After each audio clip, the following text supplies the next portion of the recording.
It's everyone's favorite lovable meat-headed Super Saiyan Broly, and he's back. Hello everybody, Tyrone the God 3 here, and welcome to Dragon Ball Z Movie Reviews. Today I'm doing Movie 10, Legendary Super, well, not even that, it's called Broly's Second Coming. And judging by the attitude that I'm showing you all, yes, you can pretty much know that this is not one of my favorite movies at all. In fact, I don't like when villains are brought back in movies. I've already established this in the Cooler Return movie, but more so in Broly because everyone thinks that Broly's one of the most popular villains. However, I don't, and I don't really like a movie where he comes back. So, let's get into the timeline placement, because even that's frustrating. What I mean to say by this is that the movie takes place from what we can assume is the end of the World Tournament, right? Or the beginning. See, this is the issue. The movie basically starts with Goten and Trunks traveling to find the Dragon Balls with Videl. Unfortunately, Videl's hair is cut. Videl's hair gets cut 1 week before the tournament begins because Videl is suggested that she get her hair cut thanks to Gohan. That means that this movie takes place before the World Tournament when Videl gets her hair cut, correct? Wrong, because in this movie, both Goten, Trunks, and Gohan are able to transform Super Saiyan, which means Videl would have questioned Gohan being the gold fighter. However, during the Majin Buu saga, when the World Tournament happened and Gohan transformed Super Saiyan 2, Videl had no idea that Gohan could do any of that. Then again, she was unconscious in the hospital at the same time. But around the time she figured this out was when she was flying with Gohan and Kibito. Now, with that being said, this would mean that the tournament this all happened before the World Martial Arts Tournament, correct? Wrong. This doesn't happen before it, because if it happened before it, then Videl learned about the Dragon Balls after the World Martial Arts Tournament, when Vegeta came in after the World Tournament Martial Arts Tournament ended. When it ended and Vegeta blew up half of the arena, Bulma wanted to wish back all the people that Vegeta ended up killing, so she ends up gathering the Dragon Balls with the Yamcha, Chi-Chi, Android 18, Marin, Master Roshi, and the rest of the gang. Videl was with that group. She didn't know what the Dragon Balls were until that moment. Which means that the only possible way that could have happened would be that this happened after the World Tournament, because Videl has full knowledge of the Dragon Balls in this movie. Right? So this happens after the movie. Wrong. It can't happen after the movie. If it happened after the movie, Goten and Trunks would have the ability to use the fusion technique in the Gotenks and stand much more of a chance against Broly. And Gohan would have been out of the picture because he got teleported to Supreme Kai's planet. Which means he wouldn't even be involved in this. And by the time Gohan ends up coming back, he's able to turn Ultimate Gohan. Which means that he would have been much stronger against Broly, and he would have had no need to turn Super Saiyan 2 because he has an ultimate form. So this happened before the World Martial Arts Tournament. But I just told you why that can't be the case. So it's only to be confirmed that this movie happened in an alternate timeline in which Vegeta kills Majin Buu via the final explosion. Why I say this? Because Goten and Trunks have no idea how to use the fusion technique, and Goku is still in Otherworld. And there you go. Either that or this takes place in a timeline in which the World Martial Arts Tournament goes on but never takes place. However, because Goten has knowledge of Goku's existence, that means that the Majin Buu events never happened and the World Martial Arts Tournament ended as follows, with an undecided winner. So, yeah, it's the most frustrating in the timeline, but I gotta say it takes place in an alternate timeline in which Vegeta beats Fat Buu via the final explosion, which means there was no more need to find a way to defeat Majin Buu because Majin Buu died. There you go. That's when this movie takes place. So with all that frustration aside, I guess we might as well get to the summary, huh? The movie basically starts off with Goten, Trunks, and Videl somehow weird team that form up looking for the Dragon Balls, because Videl knows full well that the Dragon Balls can make a wish come out. Because she knows that she finds an interest to search for him, but she can't do it alone, she wants the help of Goten and Trunks. Not sure why. But Goten and Trunks find this as an opportunity to be an adventure. Videl notices that the Dragon Balls are in this one area near a village that's hidden in the mountains. They actually end up finding this village, and they find a shaman who is carrying around the Dragon Ball more or less like a necklace. When he finds this, he notices that these people seem unfamiliar and are probably offerings to a mountain monster that wants to eat them, and feels that the mountain monster, if they want the Dragon Ball, then they must prove their worth in order to defeat said mountain monster or whatever. In order to draw this monster in, Videl finds that it's easier to make themselves bait and puts themselves in a crate in order to find the quote-unquote monster. When they do this plan, Goten wants an apple, and they tell him no, he can't have it because the monster is supposed to be lured to all the fruit so that they can get to it. And because of that, Goten starts going into this little bitch fit, starts crying that he really wants the apple, and his crying wakes up Broly, who's frozen on Earth somehow. Because apparently that punch that Goku did to Broly in the last movie, well, in the Legendary Super Saiyan Broly movie, was enough to knock Broly's body all the way from New Vegeta to planet Earth and freeze his body over. Yeah, don't ask, I don't know. Whatever, it wakes Broly up after all that years of him being frozen, and now he's awake. The crying also leads a dinosaur to come up after they finally shut Goten up by giving him an apple. The crying leads the dinosaur to come in, and the dinosaur is trying to eat them, but Trunks and Goten play with this thing. They're basically toying with this dinosaur, and they end up beating him, cooking him up, and serving him to the villagers and themselves. With that said, Trunks gets the Dragon Ball, and the shaman, or whatever his name is, I can't remember what he is, he's like a witch doctor, is viewed as the fool of the village, which a lot of the villagers recognize him as the village's idiot. And the shaman is pissed that he's being made a fool out of, and runs to go off into the movie sequel, or trilogy, third part. And I say that because we don't really see him again until that point. Meanwhile, Videl, Trunks, and Goten get some sleep. But while they're getting some sleep, Broly comes in. And he wakes up, and it's early in the morning, and Broly starts to wreak some havoc around the area.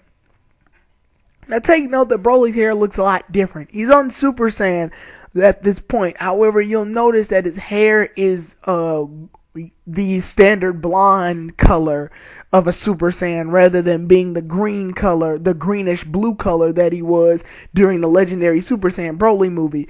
This is because he no longer has the ring, the inhibitor ring, on his forehead to keep his power under lock, which is why when he transforms Super Saiyan now, he looks like a regular Super Saiyan. And you'll also notice that there's a giant scar or scratch or whatever on the front of his stomach. That's the indicated abdomen area weak point that he got when he was a little baby, and the same area which Goku punched him into the comic Kamori in the last movie in which he beat him. So there's your lesson, whatever. Anyway, Broly's causing destruction. Videl's the first one to hear it, and Videl actually holds her own against Broly pretty well. I mean, she doesn't do any damage to the bastard, but she does wind up kicking Broly in the face, and actually lasts a decent amount of time without getting her ass slain immediately, which is surprising because Videl's just human, like a regular human, like you and me human. Trained by Hercule, yes, but still a regular human. Anyway, Videl gets her ass whooped easily, and Goten and Trunks come out of nowhere and is like, hey, we're gonna kick your ass, Broly, because they're kids, but they still are tough, and they try to fight. Then Broly immediately notices similarities to Goten and Goku by looking at the hairstyle and, the fact that he's Goku's son. Because of this, Broly tries to fight, is furiously attacking Goten. Like, a lot of his stronger attacks happen on Goten rather than Trunks. Trunks tries to bide off some time in order to fight off against Broly, but Goten and Trunks both get their asses handed to them. They know that this fight is way too hard for them to handle, and they figure, hey, we should get the dragon to go in and defeat Broly for us, which in its own worths won't work because the dragon is only as strong as the guardian who makes it. And since Dende is not stronger than Broly, yeah. Anywho, they try to gather up the last of the Dragon Balls, and when they try to gather up the Dragon Balls, Goten tries to summon the dragon. Meanwhile, Trunks is outside biding time, comically showing off his ass and doing a bunch of other things. He even goes as far as to pee on Broly because he's so scared when Broly lifts him up in a hold. Trunks gets his butt handed to him for about 5 minutes, and Goten's trying to get the dragon out, but it's not working because he feels that Shenron needs probably more space. There's even a comical scene where Goten drops one of the Dragon Balls, and he tries to find it in this mixture of glass balls that are generically there, and Goten is saying, nope, this one's not in. He actually picks up the Dragon Ball, tosses it aside because he doesn't know the difference, and he's like, wait a minute, that was the Dragon Ball. So he gets the Dragon Balls, but he notices that Trunks is getting his ass whooped so badly that he has to jump into the fray as well, but he ends up getting his butt kicked, and it all seems lost, and then Gohan finally appears. Gohan basically informs them of who Broly is and the fact that he fought him a long time ago when he was a teenager, and his dad and the rest of the Z Warriors fought Broly, and he's curious as to why Broly's back. So Gohan fights Broly, and at first he fights Broly on Super Saiyan while the Gohan's pretty much losing the battle. And then Gohan kicks it up a notch by transforming Super Saiyan 2. In this one, Gohan stands a little bit more of a chance, and the two are more or less even, and they end up fighting each other. The fight escalates all the way towards a volcanic lava-like region in which the two fight off against each other, and Gohan is more or less, they're still even, but Gohan gets the advantage of being faster than Broly for this moment. And because of this, Broly gets entrapped in lava and it all boils over. Gohan barely manages to escape himself, and he actually ends up turning back normal state and about to faint inside of the volcano himself. But thankfully, a mysterious figure in purple outfit saves him. Piccolo, right? Wrong. The movie actually throws you in for a really big comedic twist as Krillin's the one inside of the Piccolo outfit instead of Piccolo himself. And Gohan laughs and is like, ha, I thought you were Piccolo. And Krillin's like, don't worry, Gohan, I'm here to help. And all is said, fine and dandy, right? Wrong. Broly actually comes out of the lava and comes back, and this time he's strong, and he transformed Legendary Super Saiyan while that fight was happening. His hair doesn't change any particular color, though. It's still just regular Super Saiyan. He's just buffer now. Anyway, when he emerged out of the lava in Legendary Super Saiyan transformation and knocks Krillin aside, Gohan, it's round 2 with Gohan and Broly. And Gohan gets beat up to a huge degree. A lot. And there's nothing the Z Warriors aren't really doing anything. There's nothing they can really do. Gohan just gets his ass smacked a couple of times. But when he gets knocked out or tossed aside or whatever, Goten and Trunks decide to go in and help fight him. And Gohan's knocked out, and Trunks and Goten go to fight him again, and Videl goes to fight him again as well. And it was weird, there were these crystals that appeared earlier in the movie that proved to be some plot point, but they weren't that important. Anyway, Videl takes one of the crystals because she used it as a necklace and ends up throwing it as a projectile weapon, but that barely does anything. It gets Broly's attention, but Broly ends up almost about to knock Videl to the side as well, and Goten and Trunks come in and they get their asses whooped again. Gohan comes right back up and is ready to fight him again, and they end up, while Gohan gets his ass whooped, he does, however, summon up enough strength to use a Super Kamehameha. He launches the Super Kamehameha only at Super Saiyan 1 this time instead of Super Saiyan 2. Don't ask, I don't know why. And Broly counters it with one of his attack. I can't remember what it's called, but he ends up attacking Gohan's attack. And the two attacks go in for a beam struggle, classic Dragon Ball Z beam struggle. Goten comes in, and Goku is in the other world seeing all of this and is basically like, darn it, my sons are not doing so well against Broly. I need to help somehow. And Goten transforms Super Saiyan and launches a Kamehameha himself. So it's two Kamehamehas battling against Broly's ultimate attack. And then Goten goes, I wish Dad was here, and the Dragon Balls are still close to each other. So the movie gives you in on a loop as to whether or not this is Goten's wish, or is this Goku just going out of his way to help, just like in the last movie, BoJack Unbound. Regardless, Goku appears in front of Gohan and Goten, and Goku ends up turning Super Saiyan and joining them in the Kamehameha, making a family Kamehameha, which is strong and fights off against Broly's attack, but it's still not strong enough. So Trunks, with barely conscience, ends up going in and shooting a finish buster, or whatever attack this is, at Broly, which distracts him just for an instant to where Gohan, Goten, and Goku can release the full power of the family Kamehameha and blast it towards Broly, and it's enough to basically blast Broly and knock him in for a loop and shoots him in the exact same area he got stabbed and punched in, and basically blows his body completely to smithereens, ensuring that Broly's dead. Right? Fucking right?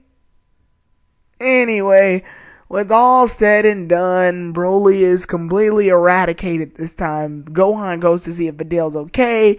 Vidal gets mad because she's like, I didn't need your help, Gohan, when in reality she did. And Goten is wondering, did his father really appear because of the wish, or what happened? But he's really happy he got to see Goku again. He got to see his father again. And both Gohan and Goten are happy about it. And they're like, thanks, Dad. And Kid Trunks comes in and he's like, hey, I helped too. And everybody goes right back to normal. The shaman, like I said, appears again, but he runs away and he's up to something, but we're not sure what. And the villagers are all happy that Broly's taken out, and everything's all said and done. They fly off, and that's pretty much the end. We don't know whether that was an official dragon wish, or was that just a spiritual help from Goku. We don't know what it is, and the movie wants you to keep guessing. And that basically is the end of the movie. Now, how do I feel about it? It sucks, but it doesn't fucking suck. The next movie is gonna fucking suck. This movie sucked in the sense that, one, other than confusing the shit out of you with its timeline placement, the movie is about a villain that already existed. And you expect me to believe that when it took them an entire spaceship to travel from one planet to another, it now took Broly a couple of years drifting into space. And mind you, Saiyans can't breathe into space. So how in the fuck was Broly able to go all the way from New Planet Vegeta to Earth with a big ass hole in his stomach and only come out being slightly frozen? It's a dumb clusterfucked way to get Broly back in another movie, and I hate it. Say what you want, Broly fans, I hate it. That is the dumbest reason to bring Broly back. Not the dumbest reason, but a dumb reason. Because the dumbest reason, the absolute dumbest reason to bring Broly back is yet to be done. But as of now, this is a dumb reason to bring Broly back. I don't like the fact that they had to bring Broly back in order to make a movie. Now, I'm going to say some things I like about the movie before I completely bash it. Because, as you notice, I got a lot of time left. And you're probably wondering, Tyrone, how are you able to sum up this plot so easily? Because not much happens in this plot. It's basically Broly comes back. There's your fucking movie. I hate to be so negative about this, but this is how I feel, you guys. I'm not gonna half-ass a review for you guys. This is how I truly feel about this movie. The summary was easy for me to do because the summary is basically, here's Broly for the second time. Now, the good parts about this movie. I like having Videl, Goten, and Trunks be a team to search for the Dragon Balls. I don't think that's a bad idea. The problem I do have, however, it was when you threw Gohan into the mix and made Broly the villain. Like, I don't mind Gohan being the main character to help Videl because Videl's kinda, it's not official, but Videl's kinda his girlfriend. And Goten and Trunks are like, they're the duo. They're like, how can I put this? They're like, I'm trying to think of a good duo. They're like the Mario Brothers or, Sonic and Tails or something. Like they're a duo. They're a team. And you put Gohan to be the main character, obviously. And then Videl there as like the female support. And, I like the team. The team is not a bad idea. Personally, I don't think Goku, needed to be in this movie at all. So that cameo that Goku made was, while it made for a good family Kamehameha, Goku's overall appearance in this movie wasn't necessary. I like the formula of having Gohan, Videl, Goten, and Trunks, with Krillin on the side being comedic relief. And it's nice to see that, well, Piccolo didn't show up in this movie, but it was nice to see Krillin become the parody of Piccolo in this movie. That's a nice touch. But the overall thing of what I'm trying to say here is that he wasn't necessary. Goku wasn't necessary to be in this movie. He just served as the family Kamehameha cameo and to help the audience wonder, hey, is the Dragon Balls giving us the wish, or is that just Goku helping out his sons? Whatever. But the thing is, I like the team. I like having Goten, Trunks, and Videl be a Dragon Ball search team. Like, I think that would have made for a fun little saga. For a movie, actually, yes. Like, if they had made the villain any villain other than Broly, they could have made up a villain, and I would have been happier. They could have made up a villain purely out of the blue, and I would have been happier than bringing Broly back. Because Broly doesn't need to come back. That was a big stretch and a big plot hole and a big clusterfuck reason to bring Broly back. I think it would have been a lot better on all of us if it had been a different villain. It did not have to be Broly. This villain could have been anything else and would have made for a better movie. The fact that it's Broly hurts this movie. And I hate to say it like that. Yeah, it was a good reference to an older movie that happened, but at the same time, we didn't need it. I like this Dragon Ball hunting team, and I like how the plot could have gone if a different villain was involved. So, props to the team that it fought. Unfortunately, the villain is a reused, unnecessary step that Funimation took, and I don't like that. I mean, not Funimation, excuse me, what company am I thinking of? Toei Animations, excuse me. That's an unnecessary step that Toei Animations took. So, that's the thing. I've already pretty much discussed a lot of the things I don't like about this movie. A lot of people conflict whether Gohan was Super Saiyan 2 or 1 in this movie. I will confirm now, during the fight in the volcano, Gohan Super Saiyan 2. During the Super Kamehameha battle or the Family Kamehameha battle, Gohan is Super Saiyan 1. I know it's weird, but I'm guessing that Super Saiyan 2 takes out a lot of energy when Gohan was fighting Broly, and Gohan just mustered up the last of his energy to turn Super Saiyan 1 to give it the last Super Kamehameha, which then Goten helped, and then Trunks later on, and Goku, and blah. Also, the thing that makes me curious, Broly gets weaker as each movie happens, because he gets even weaker in the next movie, but look at what it took to beat him this time. Gohan's at Super Saiyan 2, which Vegeta admits that Gohan Super Saiyan 2 in his like adult form is not as strong as his Super Saiyan 2 when he was in teen form. Vegeta admits that. Another thing to admit is that so Gohan's fighting at probably half the strength he was at Super Saiyan 2. Goten and Trunks are only at Super Saiyan 1, but they didn't master Super Saiyan 1 like Goku and the others did during the Cell games. So we can only, and their children.